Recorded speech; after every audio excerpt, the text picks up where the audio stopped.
Magandang tanghali, Pilipinas. Simulan po natin ang briefing natin ngayong Lunes sa pagbibigay ng COVID-19 update.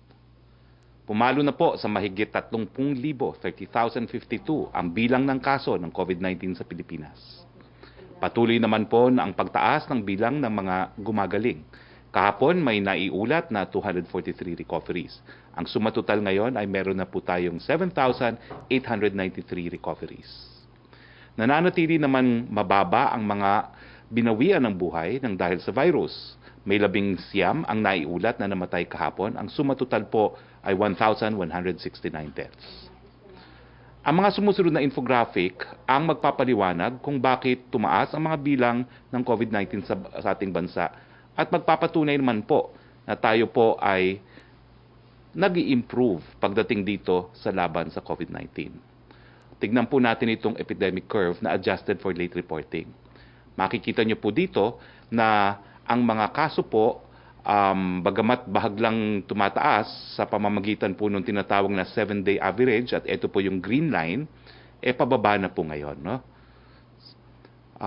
Ang susunod naman po na ating graph, ito po, yung red line po, yan po yung mga daily positivity rate. Yan yung sinasabi ko po na sa lahat ng mga tinetesting kung ilan yung mga nagpapositibo.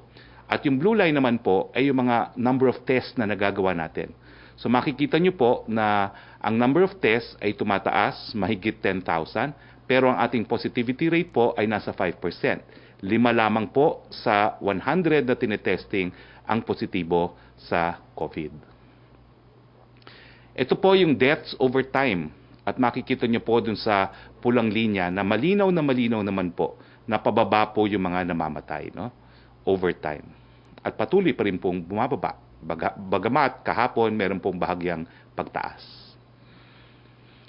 Now, ito po importante. Kasi ang sabi po natin, ang talagang dapat tignan natin kung ganong kabilis ang pagkalat ng sakit, no?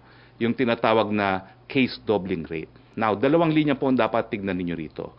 Yung blue at saka yung medium na black. Meron pong arrow na red, yung blue line, at meron pong arrow na green, yung medium black broken lines. Now, ang pinapakita po nung blue ay ito po yung mga kaso ng COVID. At yung light na broken line naman po na straight ay 7 days.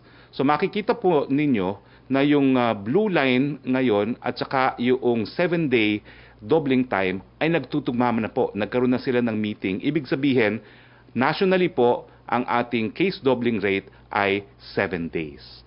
At yung ating mga klasifikasyon po yan, kapag umabot po ng 7 days, yan po ay GCQ. Now, tignan naman po natin yung ating critical care utilization rate, no? Yung ating ICU beds, no? 34% lang po occupied nationally, no? Yung ating isolation beds, 37% lang pong occupied. Ang ating ward beds, 35% occupied. At yung ating mechanical ventilators ay 19% occupied. Ang ating total bed capacity po ngayon ay 13,108. Now, ito po ang mga datos naman sa Cebu City, no? Meron po tayong 3,546 na mga kaso dito po sa Cebu City. At yung huling pagpupulong nga po ng IATF, nagpagkasunduan, na bibigyan po talaga ng partikular na atensyon ang Cebu City. Ano pong mga gagawin natin para sa Cebu City? Well, ito po ang mga naaprubahan ng Sabado, no?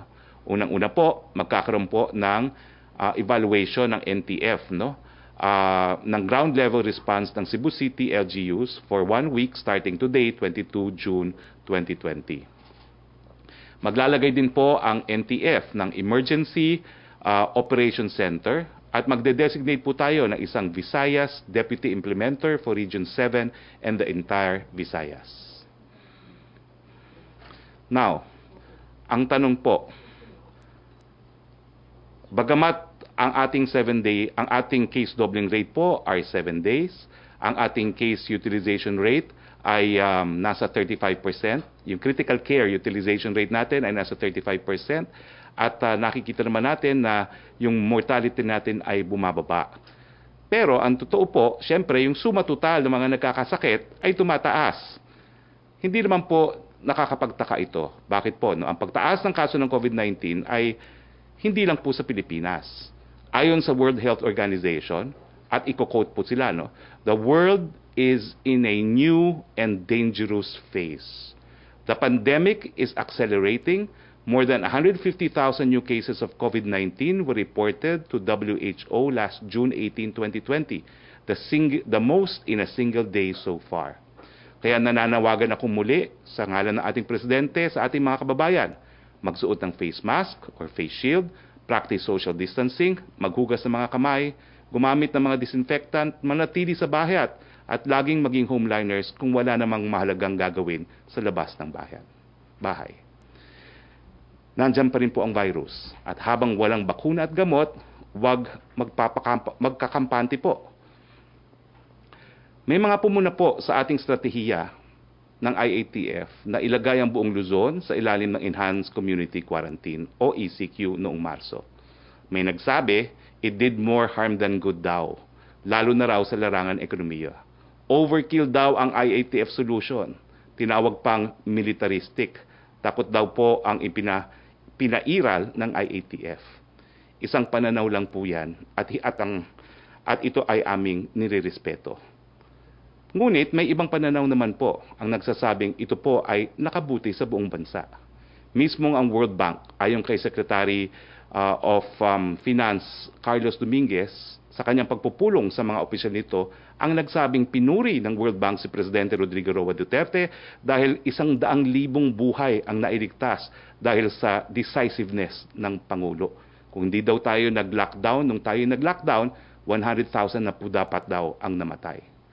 Let me state for the record that the economic team is always present and even develop the decision framework to decide on the balance of health and economy.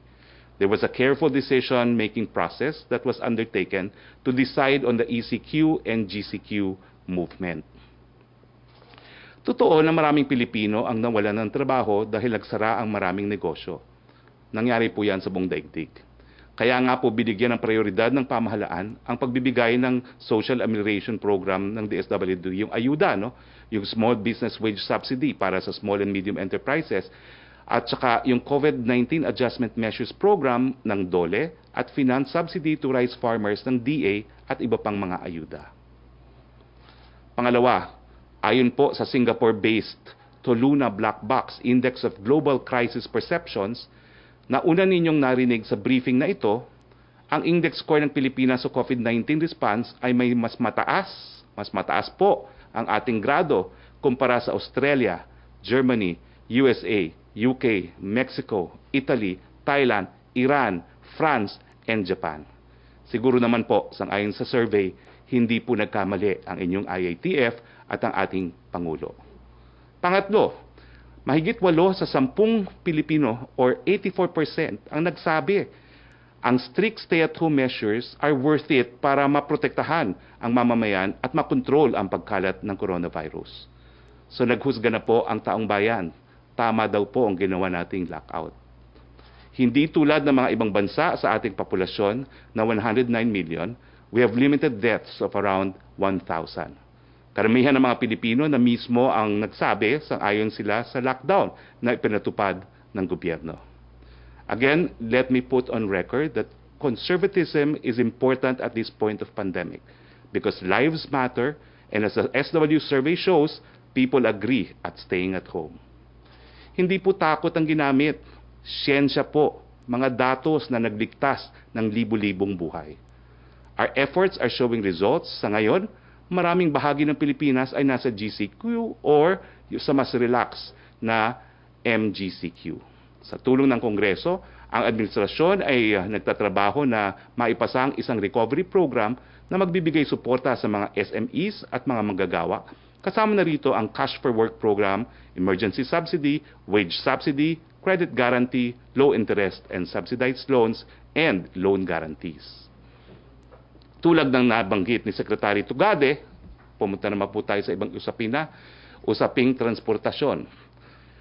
Gaya ng sinabi po ni Secretary Tugade, noong siya ay naging resource person natin dito sa ating press briefing, noong ngayong June 22 po. Ngayong June 22, ipatutupad na po ang second phase ng Public Transportation Operation Services on the road sector. Kung inyong matatandaan, may sinusunod po tayong hierarchy of public transport modes: trains, buses, modern PUVs, UV Express, at traditional jeepneys. Pinayagan na po ng LTFRB na mag-operate simula ngayong araw ang 308 modern public utility jeepney units sa mga sumusunod na ruta na makikita niyo ngayon po sa ating infographics. Napakadami po, kaya pakitignan na lang. Now, madadagdagan pa po ito ng 19 na ruta sa Miyerkules at Biyernes. Samantala, inaasahan na balik operasyon na po ang UV Express ngayon buwan ayon sa DOTR. Hindi nga lang po ngayong araw na ito. Sa ngayon, meron na tayong 30 out of 31 new city bus routes at inaasahang malapit nang mabuksan ang rutang Cubao-Doroteo-Jose. Ang hierarchy of public transport will be observed.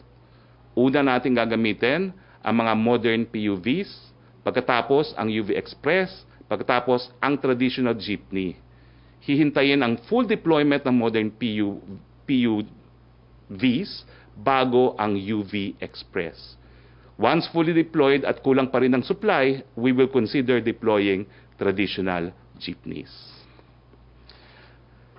Pumunta naman po tayo sa napakainit na issue ng backriding. Uulitin ko pong sinabi ko noong Sabado. Pinag-aaralan ng IATF na payagan ng backriding ng private motorcycles subject to health and safety protocols. Kaya po walang angkas or iba pang taxi service kasi wala po silang prangkisa. Kinakailangan muna sila kumuha ng prangkisa sa Kongreso. At natapos na po yung testing period o pilot study. Hindi na po pwede ang kinagawian. Tayo po ay patungo sa new normal. Makikita ninyo po sa infographic ang mga sample prototype. Yang unang prototype po yan. Yan po ay design ni Bohol Governor Arthur Yap. Let us call it the Arthur Yap Shield.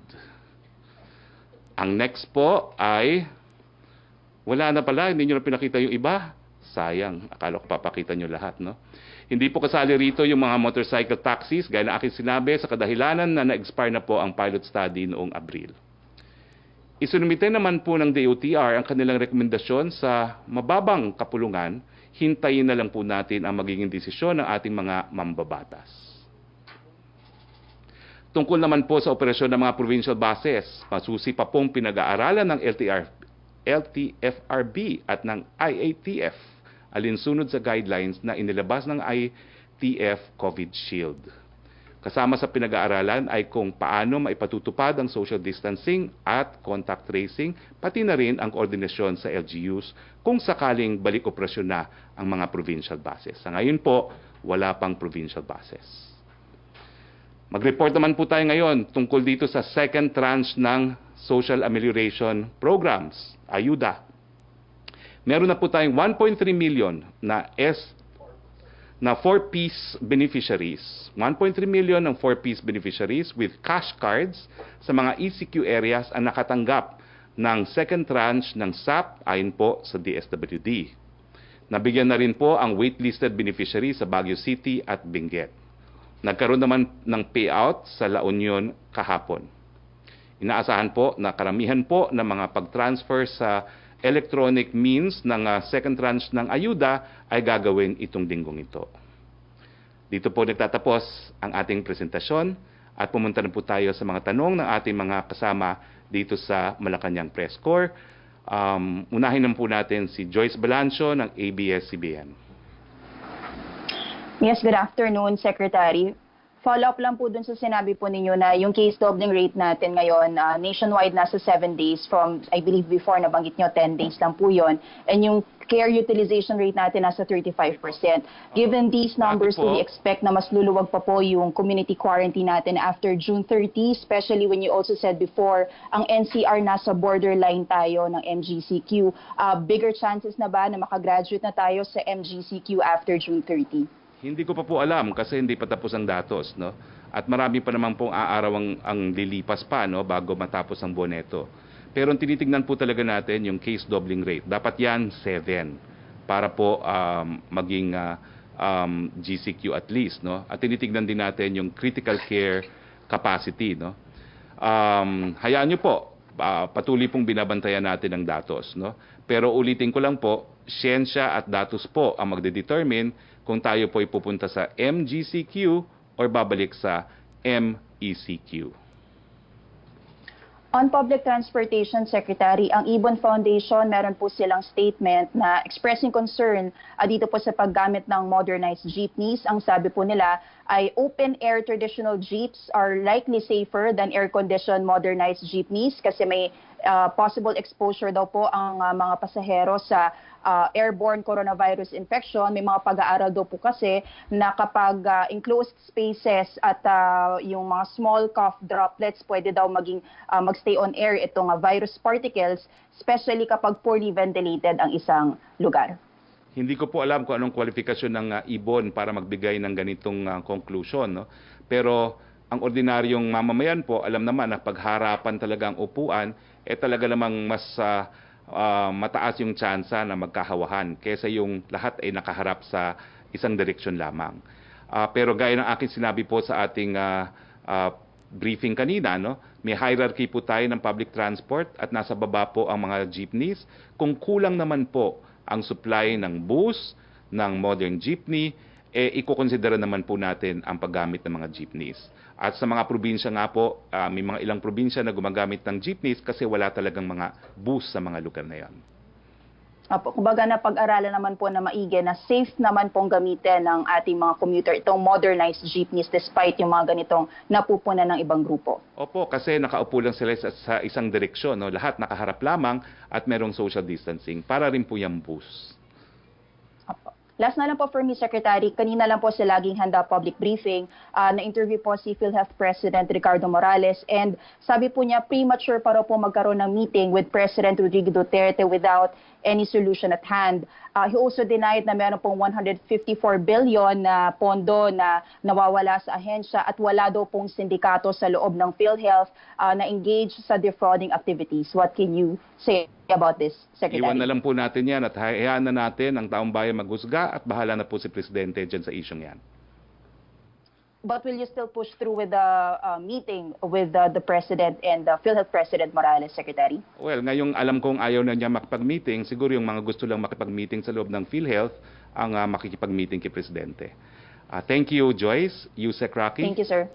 Good afternoon, Secretary Roque. Yung dalawa ang tanong ni Belia Carriazo, pero yung ikalawa niyang tanong, natanong na po ni Joyce Balanzo about yung possible MGCQ na sa gitna po ng pangamba ng ilan sa atin dahil sa mataas na datos. Ito po yung una niyang tanong, umabot na ang COVID cases sa bansa na more than 30,000 and with the current figures, hindi daw talaga malayo na ma-reach yung UP experts estimate na 40,000 COVID cases at the end of the month. Despite po sa alarming figures, wala ba daw pong balak ang government to rethink yung ginagawang pagre-relax sa mga restrictions? Well, gaya ng sinabi ko kanina, no? Yan po ay subject to evaluation on the basis of case doubling rate at saka yung kanilang critical care capacity. At maaga pa naman po, 21 pa lang ng buwan ngayon, tingin ko po sa mga darating na araw, kukunin ng datos at saka magbibigay po ng rekomendasyon ang IATF. Pero importante po na bagamat tumataas ang kaso, ang bantayan po natin yung kakayahan, magbigay ng lunas o ng medical care sa mga critical na magkakasakit at saka yung pagkalat ng sakit. Trish Terada of CNN Philippines, please. Trish. Okay, kung wala po muna si Trish, si Yusek Roque again. Okay, from Chris Jose ng Remate Online, ngayon pong araw ang balikbiyahe ng ilang piling public utility jeepneys. May 308 modern jeepneys po ang pinayagan ng LTFRB. Pero ang hiling po ni Vice President Leni Robredo sa pamahalaan ay wag daw pong i-phase out ang traditional jeepney sa gitna ng coronavirus pandemic. Ano po ang reaction ng palasyo dito? Gaya ng sinabi ko po kanina, may hierarchy po tayo, no? At titignan natin kung maging sapat ang mga bus, ang mga bagong jeepneys, at saka yung mga express, no? UV express, at kung kulang naman, po pwedeng gamitin pa rin ng mga jeepney. Antayin na lang po natin ang evaluation ng LTFRB. Pa rin daw po ng Malacañang sa usapin na ginamit di umano ng pamahalaan ang sitwasyon ng COVID-19 pandemic bilang oportunidad para daw po maipatupad ang controversial na Jeepney Modernization Program. Well, ang nangyari naman po talagang habang tayo nasa ECQ, wala po talaga tayong pampublikong transportasyon na pinayagan. No? At ngayong nagbubukas po tayo ng bahagya at ng ating ekonomiya, unti-unti naman po natin binabalik ang mga public transportation. No?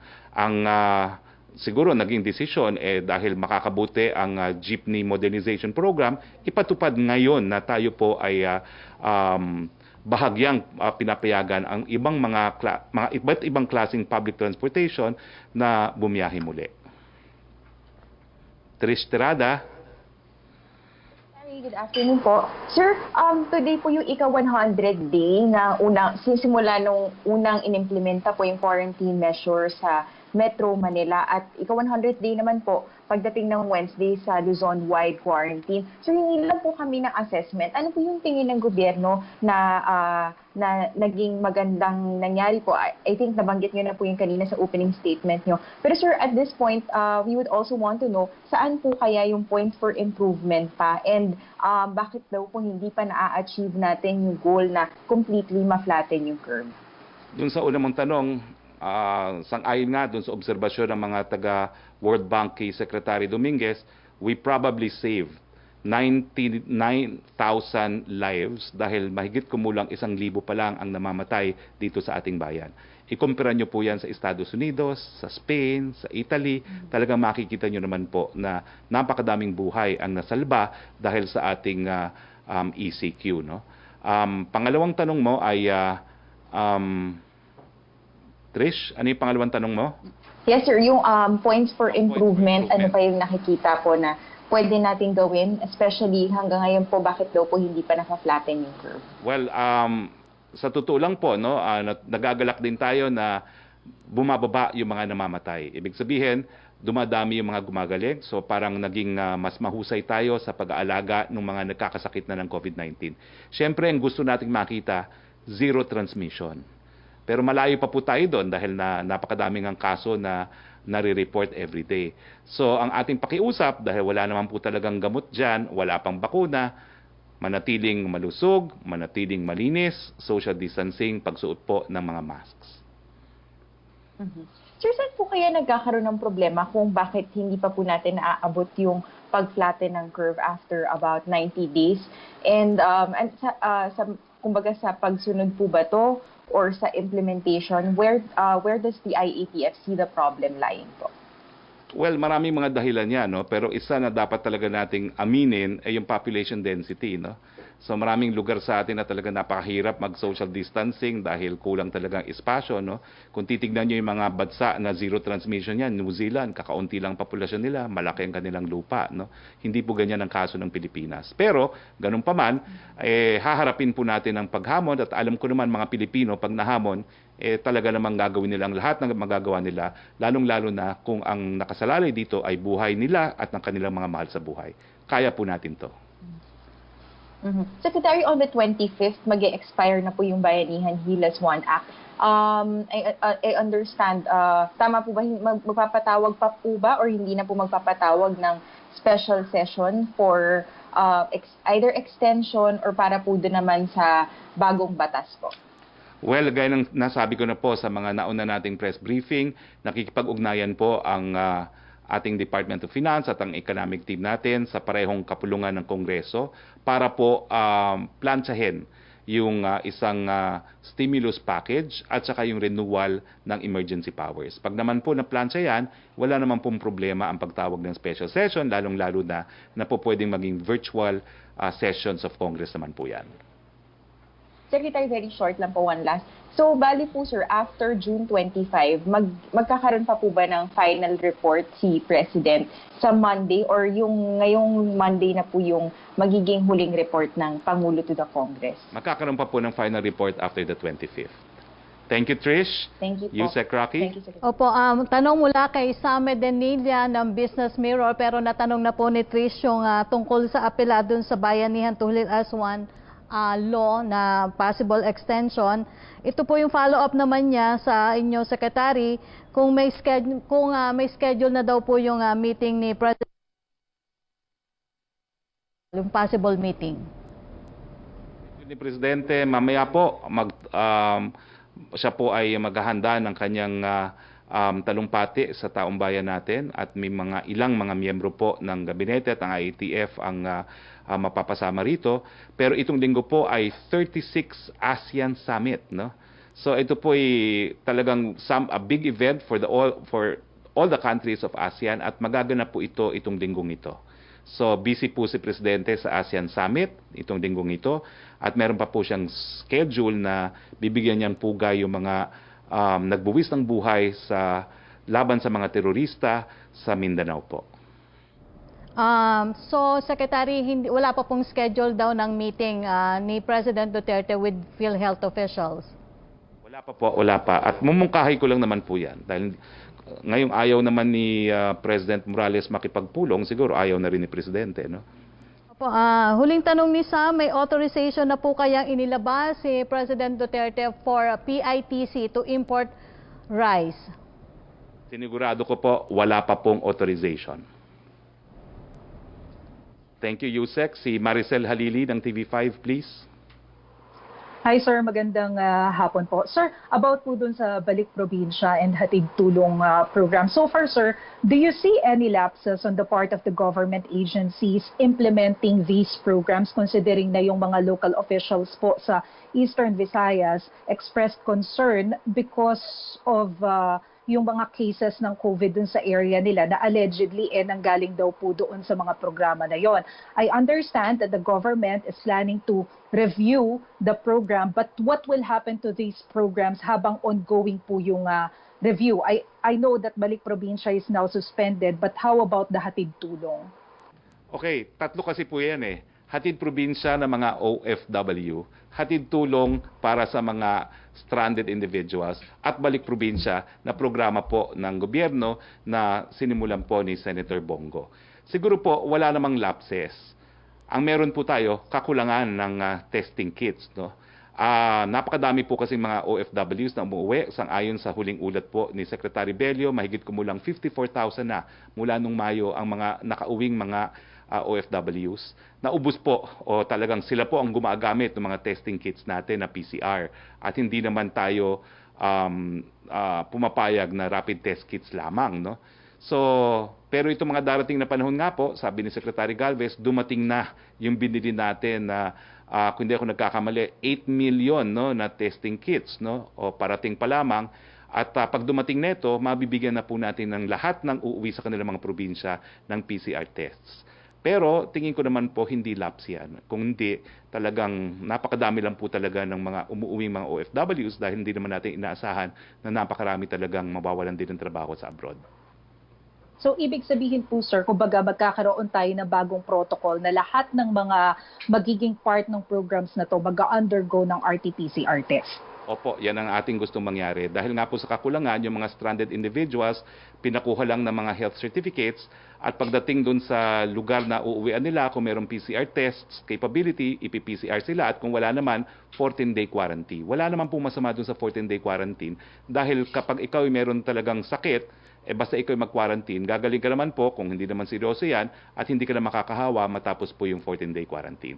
So, siguro nagpapanik lang yung ilang mga LGUs natin kasi dati wala silang COVID case, pero wala naman pong problema. Miski magkaroon kayo ng COVID case, i-quarantine nyo lang po at i-isolate at gamutin. Hindi naman po problema yan.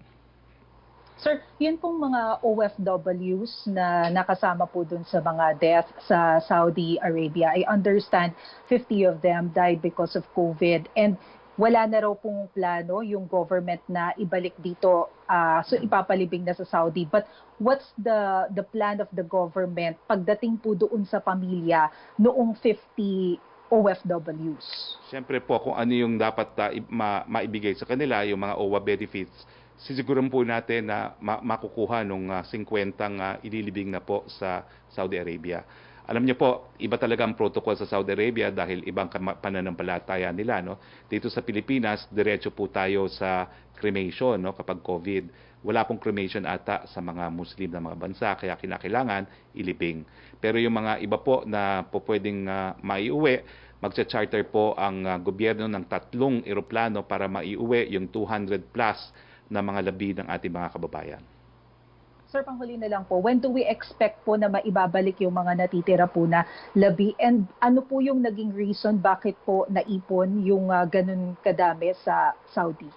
Well, pinakamarami po talaga mga Pilipino nagtatrabaho sa Saudi Arabia. So talagang marami po talaga sila dyan at yung 200 siguro kaya marami yan dahil that's the biggest destination of our OFWs. No? Now, hindi naman po naantala. Kaya lang dahil sa pananampalataya po ng mga Muslim, kinakailangan ilibing kaagad. Kaya 72 hours lang ang binigay sa atin. No? I understand that meron pong usapin na nagaganap din sa panig ni Secretary Locsin at niyang counterpart kung po pwede pa tayo mabigyan ng konting panahon kasi hindi naman ganun kabilis yung pag-charter ng mga eroplano. Pero gagawin po natin yan sa lalong mabilis na panahon. Maraming salamat. Thank you, sir. Thank you. Balik tayo kay Yusek Roque. From Rose Novenario of Hataw, ano daw po ang pahayag ng palasyo kaugnay sa reaksyon ng netizens sa paninisi ni DILG Secretary Anyo sa mga mamamayan sa pagtaas ng kaso ng COVID-19 sa bansa? Well, paulit-ulit naman po natin sinasabi, habang walang bakuna, habang walang gamot, nasa kamay po natin ang ating kaligtasan dito sa COVID. Kinakailangan sumunod po tayo sa mga health protocols, otherwise talaga pong dadami ang COVID sa ating bayan. So nakikiusap lang po para po sa ating kalusugan, social distancing, manatili sa bahay, good hygiene. Tanong pa rin po mula kay Rose ng Hataw, ayon sa netizen, mahigit 3 buwan na ang nakalipas at sa kabila daw po ng bilyones na pondo, bakit walang konkreto at detalyadong aksyon ang pamahalaan? Anila, na-realize na po ba ng palasyo na ang problema ay public health, kaya ang solusyon ay public health at hindi military? Wala po tayong military solution na ginagawa. Ginagamit lang po natin yung kakayahan at saka karanasan ng ating mga military officials para po iparating nga yung public health solution sa lalong mabilis sa panahon sa ating mga kababayan. Tingin ko kung walang ginagawa ang gobyerno, hundreds of thousands na po ang namatay gaya sa ibang bansa. Tignan niyo po ang kaso ng Brazil. Hindi po sila naniwala na kinakailangan ng social distancing. Number 2 na po sila sa daigdig. Tignan niyo po ang nangyari sa Amerika. No? Hundreds and thousands na po ang namatay dahil maraming mga states sa kanila hindi rin naniwala sa social distancing. At syempre, ilang mga bansa gaya ng Inglaterra, medyo late na po sila nag-lockdown. So, napakadami rin po ng mga namamatay. No? So, ang solution po natin is a public health solution. Ano po yung public health solution? Social distancing, being homeliners, pagiging malusog, at proper hygiene. Joseph Morong. Hi sir, good afternoon. Sir, doon muna sir kay Secretary Duque, no? Si Senator Gordon said that many are after his position because maraming pera daw sa DOH. Would you agree to that statement? Hindi ko po alam at wala po kong nalalaman na kahit sinong nagnanasa maging Secretary of Health ngayon. Mm-hmm. Sir, sa ATB, where is the President at with regard to the anti-terror bill? Or would you just allow or would you just wait for this bill to lapse into law? 30 days naman po yan at matagal pa yung 30 days na yan. Hayaan muna natin pag-aralan mabuti ng lahat ng mga opisina dito po sa Malacañang. Sir, may comments si Justice Carpio, sir, na some of the provisions are unconstitutional dun sa ATB, particularly yung warrantless detention na sabi niya is just allowed under martial law. Your comment, please. Well, alam niyo po, even without martial law, meron po talagang 36 hours na po pwedeng mag-apprehend ng kapulisan without charging a person in court. So hindi po totoo na on the basis of pre-trial detention, ayan po ay magiging unconstitutional. At gaya po ng inexplain ng author ng batas nito, yung mga ibang bansa po, pwede ngang indefinite detention na pre-trial. Yung ating mga karatig bansa, isang buwan, 90 days, no? Pero sa kanyang palagay, sabi ni ni Senator Lacson, sapat-sapat na yung 14 days na extendable. No? So sa akin po, wala naman pong batas na nagbabawal sa pre-detention. Kasi ang pre-detention po talaga, yan ay para wag maka-eskapo ang posibleng terorista. So hindi po yan sa tingin ko paglabag doon sa constitutional provision na tanging uwis pa lang ang po pwedeng mag-issue ng warrant of arrest dahil hindi naman po binago yung rule na yan. After pre-trial detention, kinakailangan po sampahan ng kaso at tanging hukuman pa rin ang po pwedeng mag-issue ng warrant of arrest. Sir, dun po sa mga loans natin, is it correct na we have racked up 919.4 billion in loans to respond to the COVID pandemic? And if we have that kind of figure, how do we expect to pay this? Hindi ko po sigurado kung ano yung figure na eksakto. Siguro bukas po sasabihin ko sa inyo. No? Pero ang i-explain ko lang po, marami po talaga tayong pinirmahan na mga utang dahil sinimantala po ni Secretary Dominguez na maganda ang ating credit rating kasi pag maganda ang credit rating mo, hindi lang mas marami magpapautang, kundi mas mababa ang interest rate. Pero sa lahat po ng mga pinirmahan nating utang, hindi rin po ako sigurado kung magkano na yung na-take out natin. Kasi parang utang din po yan ng ordinaryong mamamayan. Pwedeng may approved loan ka, pero hindi pa natin tinitake out. Habang hindi ka nagtitake out, wala pa pong interest. So lilinawin ko po yan, kung po pwede, bukas po, iuulat natin yan, Joseph. Remind me tomorrow. Okay, just one last question. Sir, I raised it nung Saturday. No? May mga kababayan tayo sa Kuwait in particular, and then maybe some other places na hindi makabalik sa bansa because we are regulating the inbound flights because of COVID concerns. No? I guess the question is, so you talk to them, kailan ba sila dapat magplano to go back to the Philippines? Kailan yung makakauwi ba talaga sila given the concerns that we have here? Wala pong Pilipino na nagnanais makauwi na hindi makakauwi. Yan po ay karapatan ng bawat Pilipino. Kaya nga po ang sabi ng ating Pangulo sa ating mga LGU, dahil may ganitong karapatan, hayaan naman silang umuwi sa kanilang mga probinsya. May problema lang po sa maraming mga bansa dahil hanggang ngayon po, complete lockdown pa rin sila. In fact, sa case po ng Pilipinas, no, ang mga Pilipino hindi rin po pwedeng bumiyahe palabas. Pero lahat po ng papasok sa Pilipinas, pwede naman pong umuwi at ginagasusan pa nga po natin sila para sa kanilang PCR testing at sa kanilang quarantine sa hotel. Mm-hmm. Thank so, you, Joe. Yung regulation, paano yan? Kailan tayo magre-relax to allow more flights to come in? I guess that's the question. Sinisimulan na pong pag-usapan yan sa IATF kasi may mga request na coming from embassies na payagan yung mga foreign employees ng mga flagship projects. No? So, pinag-aaralan na po yan. Linabas na yan ni Secretary Maynard ng DOJ nung Biyernes dahil may isang embahadang nag-request na at magkakaroon po ng pag-uulat. Ngayong araw na ito, ang Bureau of Customs at saka ang DOJ kung ilan yung posibleng mga visa holders na foreigners na related sa mga flagship projects, yung mga work-related visas at saka yung mga permanent residents, kaya po ng retirees at saka special investors. So mamaya pong hapon sa pagpapatuloy ng meeting ng IATF, magpipresenta po sila ng datos at para magkaroon po ng desisyon kung bubuksan pa nga natin ang ating bayan sa mga dayuhan. Right, sir, thank you, Joseph. Yusek Secretary, tanong ni Francis Wakefield ng Daily Tribune. Yung una niyang tanong ay nasagot niyo na po tungkol sa schedule ng Pangulo this week. Ang second niyang tanong, follow-up po dun sa pampublikong sasakyan. Kailan daw po papayagan makabiyahe ang mga jeepneys? Tanong daw po yan ng mga commuters. Well, gaya ng sinabi ko po, sila yung nasa baba ng hierarchy. Kinakailangan muna nating masiguro na hindi sapat ang mga bus, ang mga modern jeepneys at ang mga ano pa tawag doon? Mga UV Express. At kapag hindi naman po sapat yan, kasama na dyan ang mga taxi at saka yung mga TNVS, baka po pwede naman silang payagan dahil syempre po ang basihan ng desisyon ng ating gobyerno ay yung mananakay kung meron talaga silang masasakyan. Tanong po ni Arian Meres ng ABS-CBN, has the President seen the anti-terror bill? What is his comment and when will he sign it?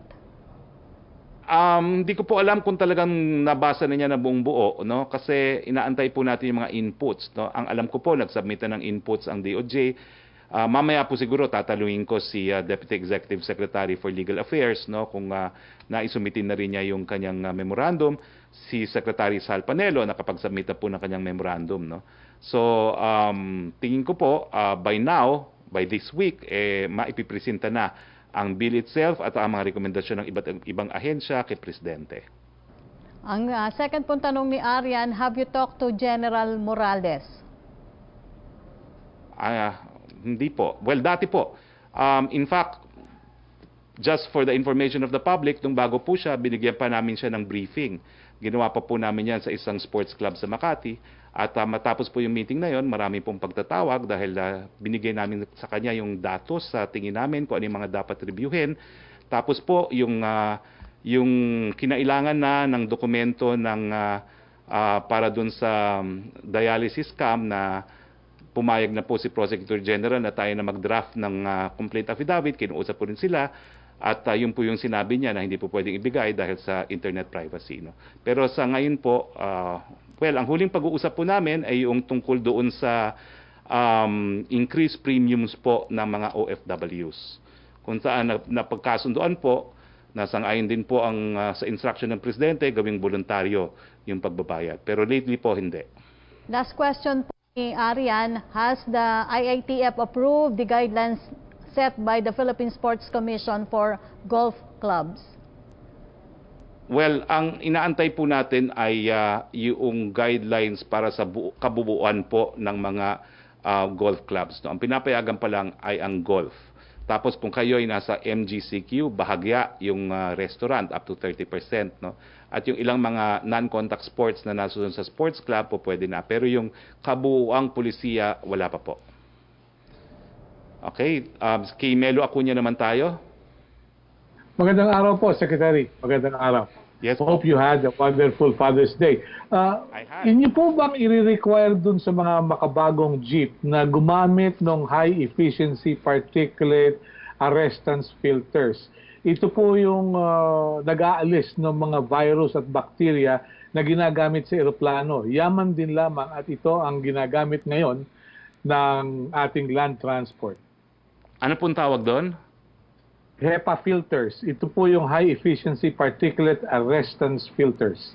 Well, kung meron po sanang pondo, napakaganda niyan, no? Pero hindi ko po alam kung isa na yan sa mga nakonsidera. Basta ang importante po, social distancing, yung paglalagay ng mga plastic to ensure social distancing, yung pagkuha ng temperature, at yung pag-accomplish po ng personal information para po for contact tracing, no? Contact tracing. Yeah.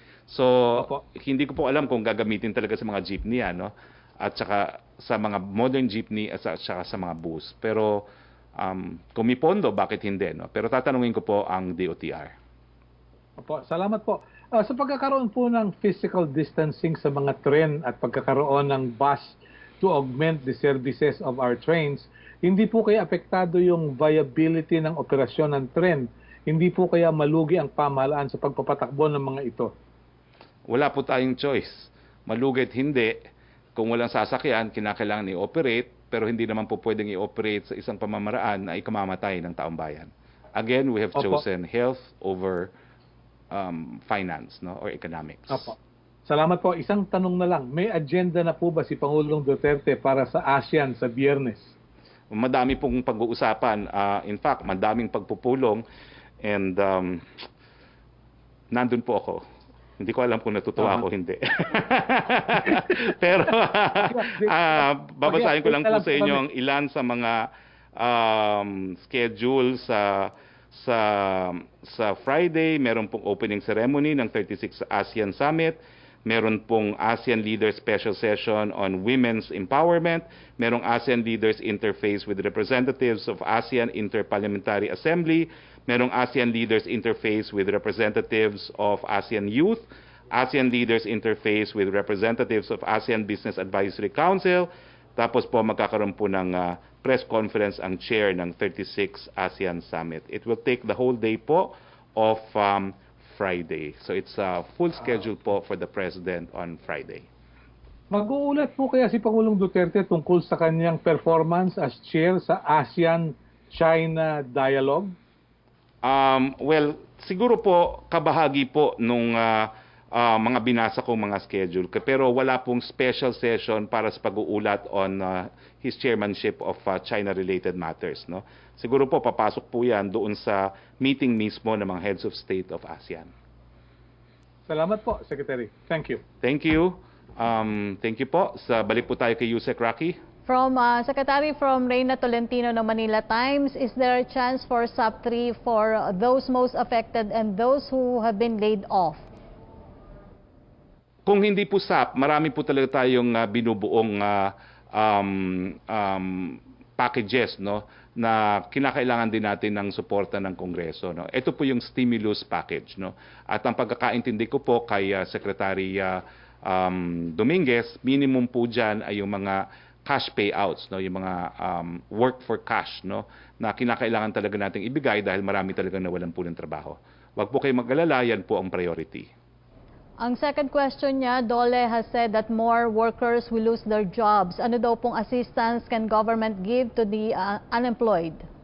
Well, sinabi ko na po yan. Meron po tayong mga existing programs na ng DOLE, yung TUPAD, yung Cash for Work. Meron pa tayong mga COVID-related responses ng DOLE. At dadamihan pa po natin yan mga Cash for Work, yung mga loan guarantees, mga pautang. Ngayon po may mga pautang na ang DTI, ang Department of Agriculture, at ang OWA po, meron ding livelihood package po ang OWA din para dun sa mga nawalan ng trabaho ng mga OFWs, no?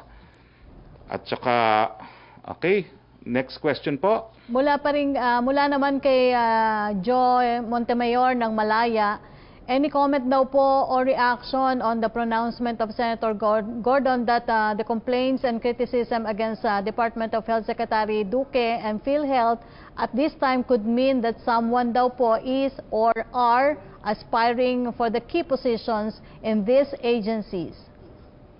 Well, gaya ng sinabi ko po, wala naman akong nalalaman na nag-aspire to be Secretary of Health ngayong panahon nito dahil ito po yung pinakamahirap na trabaho sa panahon ng COVID.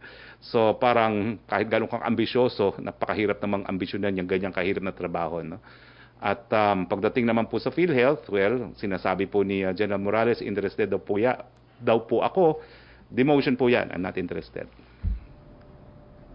From Ace Romero, bakit po di umuusad yung pamahagi na ikalawang tranche ng SAP-2? Nananatili pong 1.3 million yung nabigyan ng ayuda, pareho nung nakaraang linggo.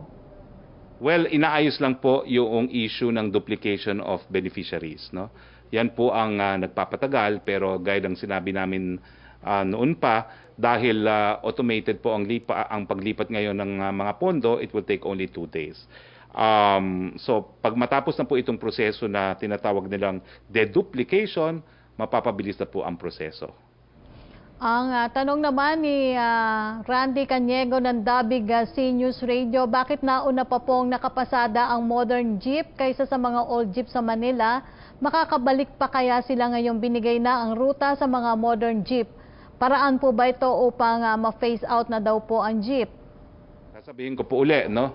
Ang number 1 prioridad ng gobyerno, yung mananakay. Kung kulang po ang mga pampublikong sasakyan pursuant to the hierarchy na bus, modern PUVs, papayagan naman po ang jeepneys at UV Express at pati ang tricycle, no? Kung kulang po ang ating mga bus at mga modern PUVs. Huwag po kayong mag-alala, yung convenience ng mananakay po ang primary consideration ng ating LTFRB.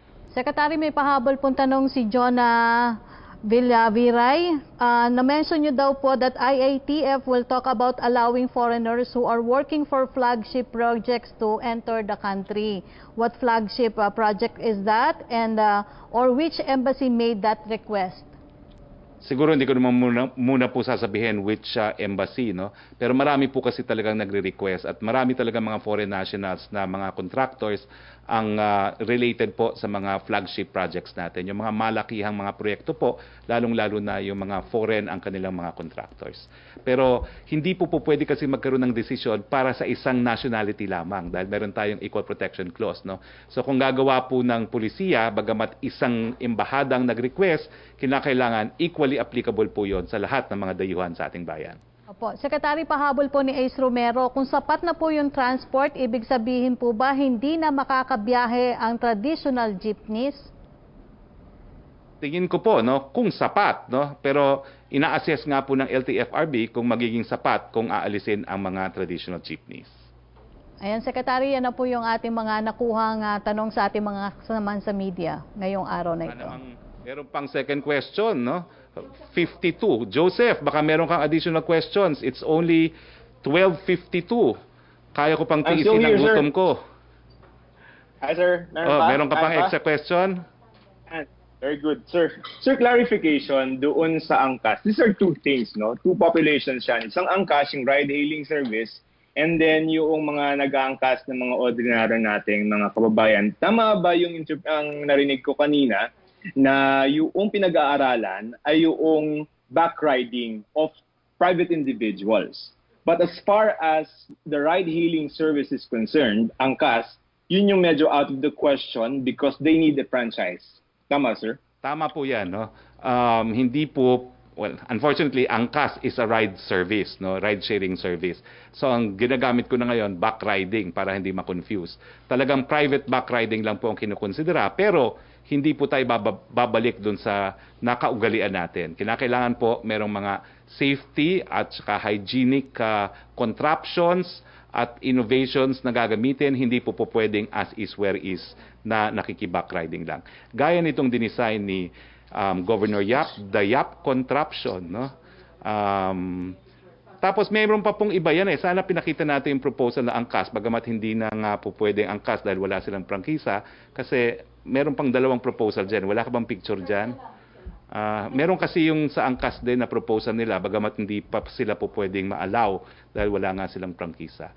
Gayun pa man, no, alam ko na yung chairman po ng House Committee on Transportation ay nagsasabi na isasangguni daw niya sa DOTR na habang nakabinbin ito sa Kongreso, baka daw payagan ng provisional, no? Pero yan po ang suhestyon ng ni Kong Edgar Sarmiento ng chairman ng House Committee on Transportation. Pero sa ngayon po talaga ang estado ay hindi po pwede dahil walang prangkisa.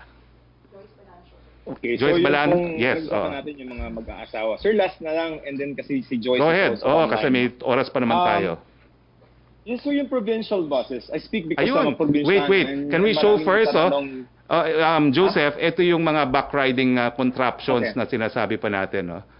Ito yung proposal na angkas, bagamat hindi na nga muna sila allowed, no? Pero ito kasi less dangerous kasi yung RTAP, sabi nung isang miyembro ng IATF, baka merong drag. Alam mo yon, yung parang umaandar ka kontra hangin, no?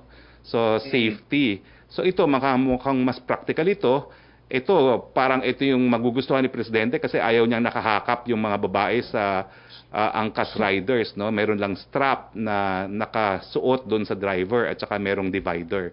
So parang itong mga ganitong mga bagay-bagay ang dapat gamitin, hindi na po pwede na basta magba-backride lang.